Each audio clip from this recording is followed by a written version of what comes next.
Bueno, en este caso estamos hablando de un lugar de los hechos.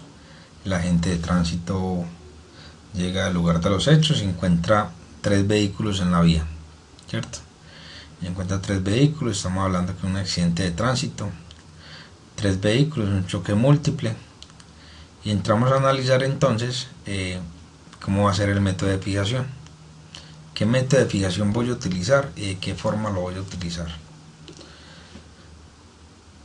Inicialmente tendríamos que mirar qué método vamos a utilizar debido a la geometría de la vía.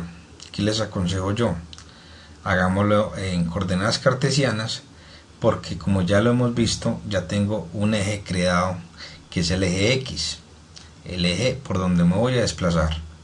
Otra cosa importante es analizar cuántos elementos en materia de prueba hay en el lugar. La numeración de los elementos materiales de probatorios depende del método de búsqueda que vamos a utilizar en el lugar.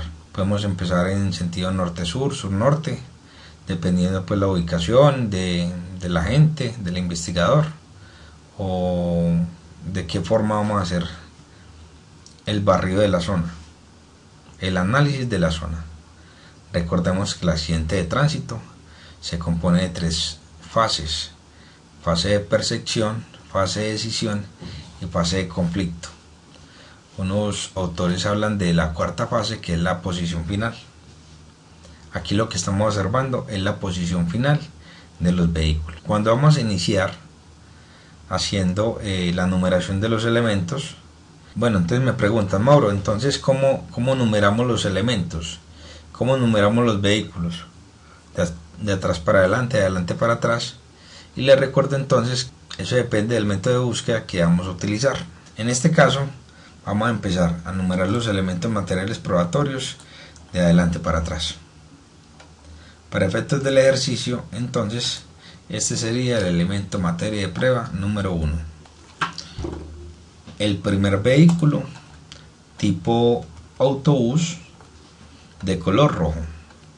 Seguimos haciendo el recorrido o el barrido por la zona y miramos si este vehículo tiene huellas de frenado, huellas de arrastre metálico, alguna clase de huella de las que hemos revisado anteriormente, y vemos que este vehículo no tiene nada. Llegamos al segundo vehículo. Entonces, para efectos del ejercicio, este sería el elemento materia de prueba número 2. Ya llevamos el elemento materia de prueba número 1 y llevamos el elemento materia de prueba número 2. Aquí nos encontramos con unos residuos mecánicos. Sería entonces el elemento materia de prueba número 3. Seguimos entonces haciendo el recorrido por la zona y nos encontramos el otro vehículo. Sería el elemento materia de prueba número 4. Seguimos haciendo el recorrido, la inspección al lugar, y nos encontramos con dos huellas de frenado, que al parecer corresponden al elemento materia de prueba o evidencia física número 4. Numeramos entonces elemento materia de prueba, una huella de frenado 5, y el otro elemento materia de prueba, la huella de frenado 6. Es así entonces que ya hicimos la numeración, el hallazgo, ya hicimos la búsqueda del hallazgo de todos los elementos materiales probatorios que habíamos encontrado en el lugar. La otra decisión que debemos tomar es de dónde vamos a hacer la fijación de los elementos. Vamos a amarrarlos, vamos a fijarlos de un punto fijo de fácil identificación y difícil remoción. Como ya hemos visto, estos se clasifican en naturales, arbitrarios y artificiales. Entonces debemos tomar la decisión de cuál de todos estos vamos a hacer la fijación de los elementos. ¿Cuáles tenemos en el lugar? Para el ejemplo, poste de iluminación, tapa de pozo, tenemos alcantarillo rejilla y otro poste de iluminación. Vamos a hacer los amarres. Yo escogí dentro de la escena, yo puedo escoger el que quiera. Yo voy a escoger este poste de iluminación como mi punto de referencia. Si alcanzamos a observar, ese poste de iluminación está en todo el sardinel. ¿Qué es el sardinel? El borde que recubre la acera, definido por el artículo 2 del Código Nacional de Tránsito.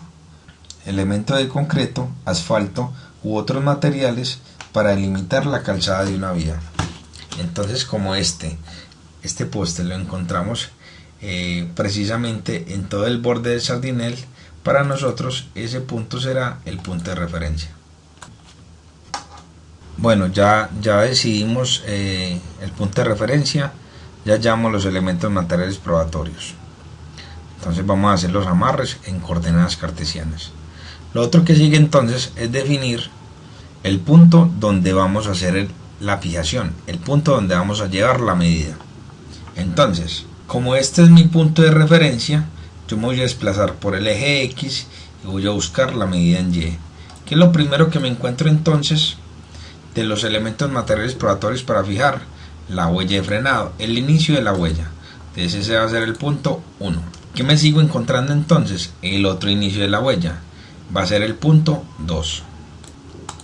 Sigo haciendo el recorrido y entonces voy a llevar la medida a este vértice trasero derecho, va a ser el punto 3.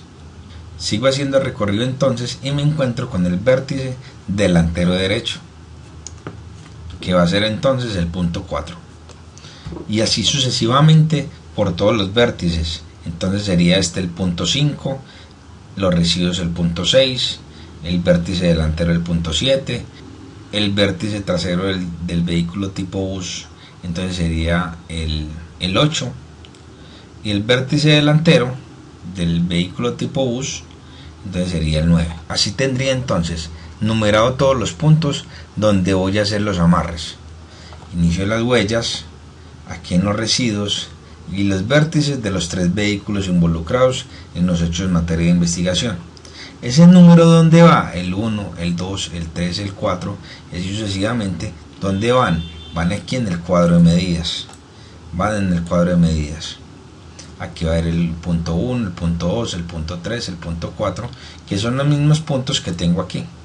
¿Cuál es la intención de la resolución 112.68 del 6 de diciembre del año 2012? Que las medidas no llegaran a contaminar el bosquejo como tal. Anteriormente se colocaban las medidas encima del bosquejo y eso contaminaba visualmente poder observar eficientemente el bosquejo o el plano topográfico. Entonces estos números que coloqué aquí, el 1 y el 2, entonces aquí irían en la descripción del punto. Por ejemplo, el punto número 1, ¿a qué corresponde? Al inicio de la huella derecha del vehículo número 4. Entonces de tal forma lo coloco aquí. El punto número 9, ¿a qué corresponde? Al vértice delantero derecho del vehículo número 1. El punto número 5, lo vemos aquí en el carro azul. En el 5, ¿a qué corresponde? Al vértice trasero derecho. Entonces, como podemos observar aquí, los números que colocamos aquí entonces es para definir la descripción del punto en la tabla de medidas. Punto número 1, punto número 1, punto número 2, 2, y así sucesivamente hasta el número 9, que fue donde terminamos de plasmar las medidas que vamos a tomar. Por ejemplo, entonces, vamos a hallar las medidas en el plano cartesiano del punto número 1. No confundir punto con elemento materia de prueba número 1, que son dos cosas diferentes. Aquí es el punto número 1 donde yo voy a hallar las medidas. Coordenadas cartesianas, me desplazo por X, busco la medida en Y. El sardinel entonces sería entonces el eje X. Me desplazo por X hasta que llegue al frente del punto número 1 haciendo ángulos de 90 grados.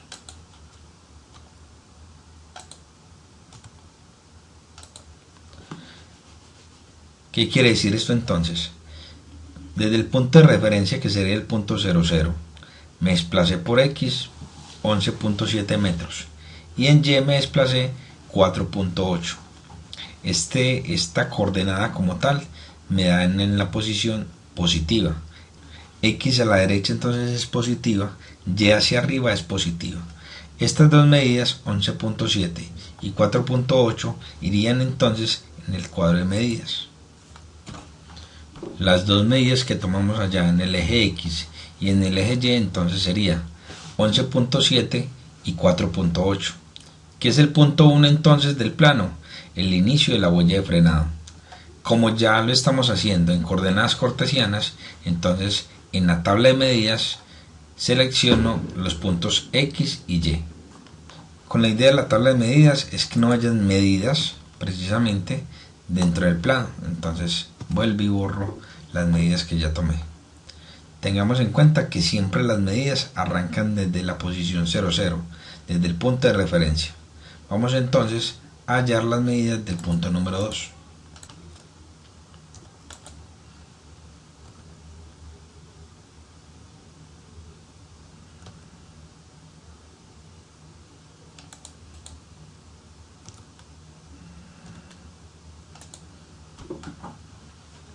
Entonces me desplacé por el eje X 12.5 metros y por el eje Y 6.1 metros.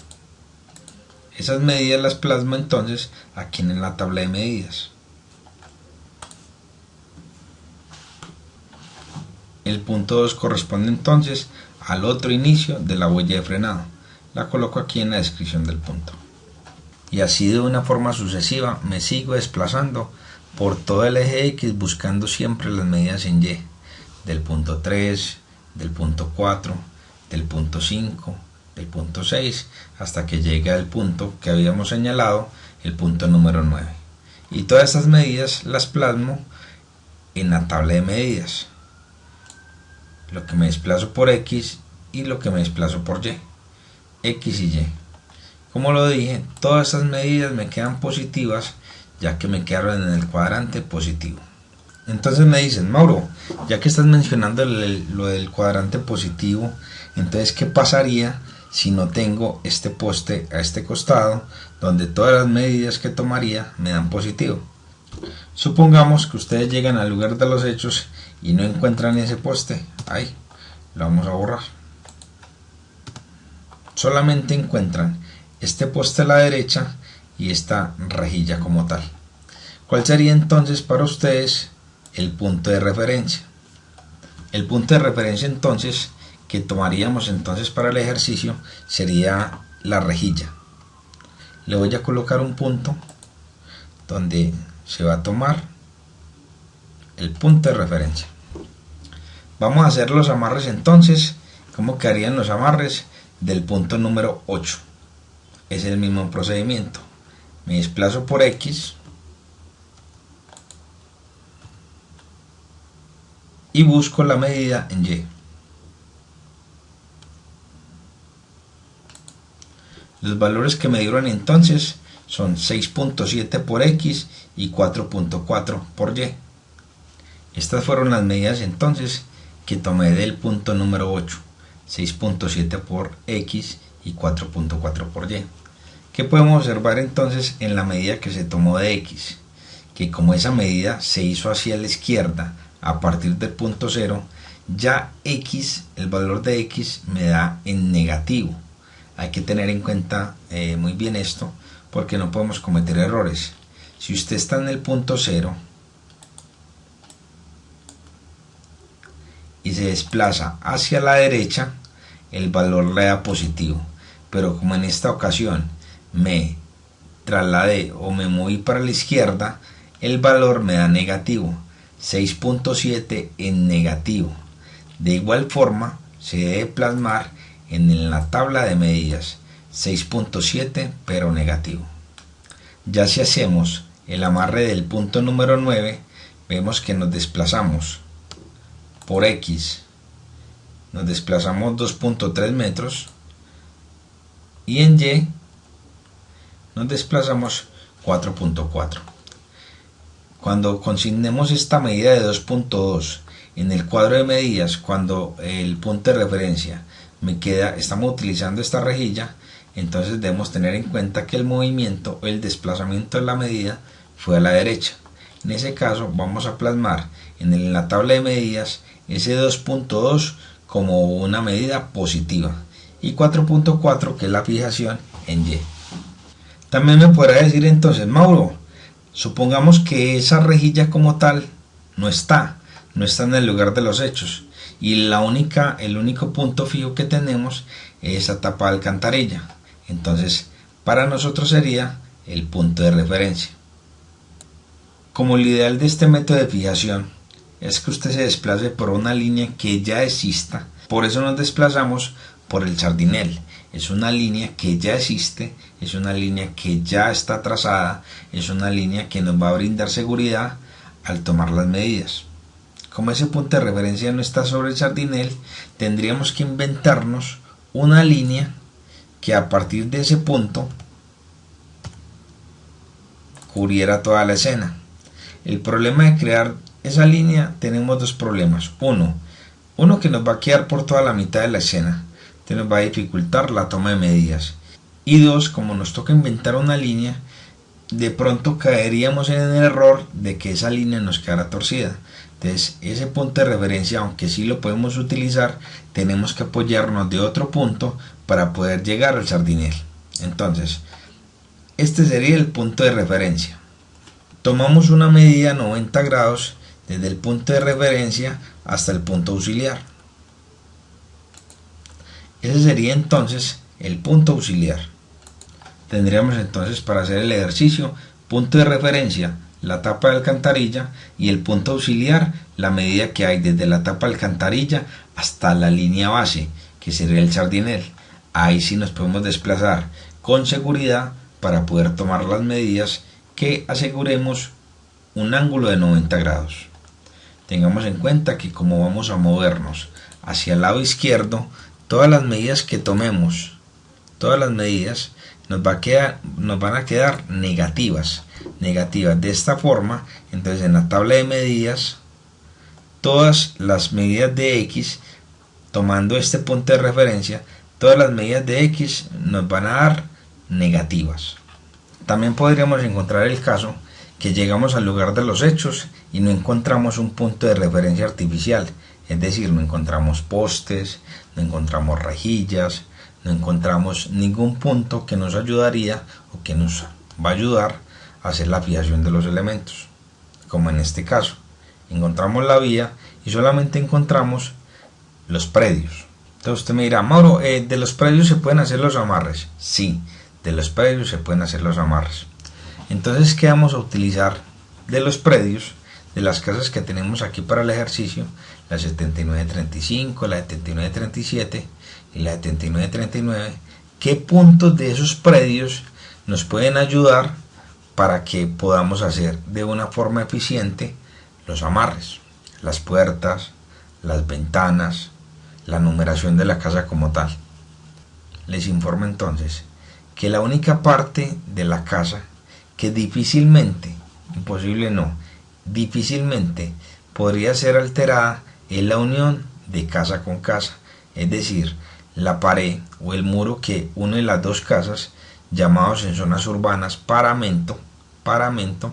Podríamos tomar el punto de referencia o nuestro punto fijo para hacer los amarres. La unión de estas dos casas entonces sería para nosotros el punto de referencia, que entonces se llamaría paramento. Ese es el punto de referencia. Y como para este ejercicio encontramos que es más eficiente si tomamos las medidas a partir del sardinel, entonces este sería nuestro punto de referencia y el sardinel sería nuestro punto auxiliar. Tomamos la medida que hay entre el punto de referencia y el punto auxiliar, y este sería entonces nuestro punto 00, nuestro punto de partida para hacer los amarres de los elementos materiales probatorios. Tengamos en cuenta entonces que lo que es del punto 1 hasta el punto 8, a partir de este punto 00, nos da en la coordenada de X negativa, y el desplazamiento a la derecha para buscar el punto 9 nos da en la coordenada positiva. Bueno, entonces usted me dirá también, Mauro, pero es que usted ha hablado de X positivo, X negativo, y eso ya más o menos lo entendimos, o ya lo entendimos.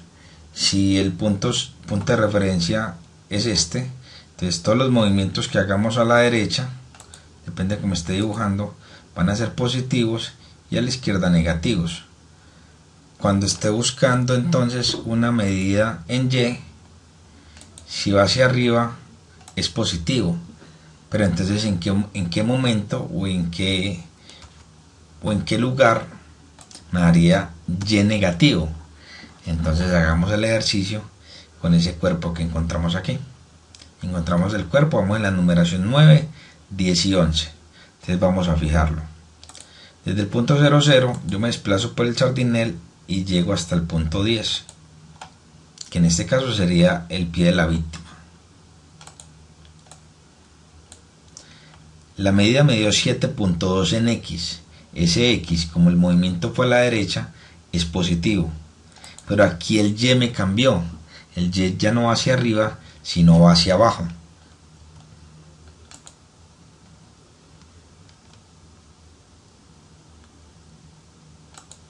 Esa medida entonces que me da es 0.9, o sea, todas las medidas en planimetría se dan en metros, Ahí lo que me están diciendo es que 0 metros, 90 centímetros. Esa medida como tal, 0.9 o 90 centímetros, esa es negativa, porque es diferente a las demás, porque en este caso el Y no sube, sino que el Y baja según el cuadrante. Entonces ya hacia arriba positivo y ya hacia abajo negativo. De la misma forma se va a plasmar aquí en el cuadro de medidas. Me desplacé por X 7.2 y me desplacé por Y 0.9. En el cuadro de medida entonces voy a colocar que me desplacé por el eje X 7.2 y que por el eje Y, en este caso negativo, como lo estamos plasmando aquí, 0.9, y que corresponde al número 10, los pies de la víctima. Según la resolución 112.68 del 6 de diciembre del año 2012, entonces este dibujo del plano de la hoja número 3, todo el bosquejo, se hace con lapicero negro. Solamente para los casos de la realización del bosquejo permite que las medidas, algunas medidas que usted sí debe tomar encima del bosquejo, se hagan de otro color si lo desea hacerlo de esa forma. Entonces usted me pregunta, Mauro, entonces si todas las medidas van en el cuadro de medidas, ¿qué medidas sí van en el plano? Entonces vamos a tomar anchos de calzada, anchos de aceras, anchos de carriles si necesario. Son las únicas medidas que sí pueden ir dentro del plano. De resto, todas las medidas de las fijaciones que hayamos tomado de todos los elementos de materia de prueba van en la tabla de medidas. Bueno, compañeros, esta es una forma de hacer la fijación topográfica por el método de coordenadas cartesianas. Espero que este material de estudio les sirva para seguir creciendo su perfil profesional y ojalá les pueda seguir ayudando pues como a fomentar ese crecimiento. Les agradezco mucho la permanencia en el video y hasta una próxima.